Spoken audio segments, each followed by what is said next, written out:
I was in Israel during the 12-Day War. I wanted to quickly talk about my experience there and two things that I learned. Just a few hours after my team and I landed in Israel, Israel preemptively attacked Iran's nuclear facilities. Because of this, we were basically trapped in Israel. Each night from our house just outside Tel Aviv, we watched as Iron Dome shot down missile after missile coming from Iran. Our location shook as a few missiles even made contact, one about a mile from where we were staying. Even during the crisis, my team, a team called Origins from the Friends of Israel Gospel Ministry, this team was still able to see biblical locations and volunteer at a local hospital. It was so cool to be able to do that. The first thing that was confirmed for me was that Israel and the Jewish people are still God's chosen nation. God says to Israel in Jeremiah 31:3, "I have loved you with an everlasting love.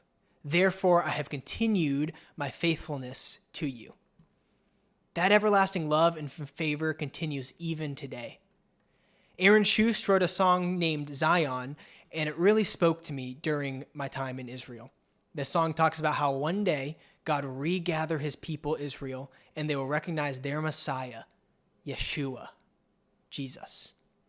If God still loves Israel, it's no wonder why Satan, Iran, and God's enemies want Israel gone. If Israel's gone, then God's plan is thwarted. Thank the Lord for protecting Israel and staying faithful to his promises. The second thing I noticed was the difference between Israel and Iran.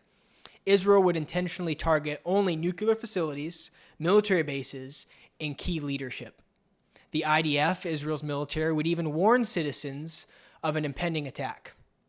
Iran, on the other hand, would target hospitals and cities, intending to do as much damage as possible. I watched as Iran hid supersonic missiles behind other missiles, right? Imagine that. 3 missiles, 4 missiles would come down, I'd watch, and then this supersonic missile would come flying in with the intention of doing as much damage as possible to the city and even to a nearby hospital. There's just no comparison. One nation only attacks to defend itself from a nuclear strike. The other has chanted the death of the Jewish people for years and years. No comparison. This is my first video, right? This video right here. I've named the channel Undistorted with Gabe Penfield because I want to present truth in a clear and biblical way. I know we can hold to absolute truth while still loving others and making Jesus known.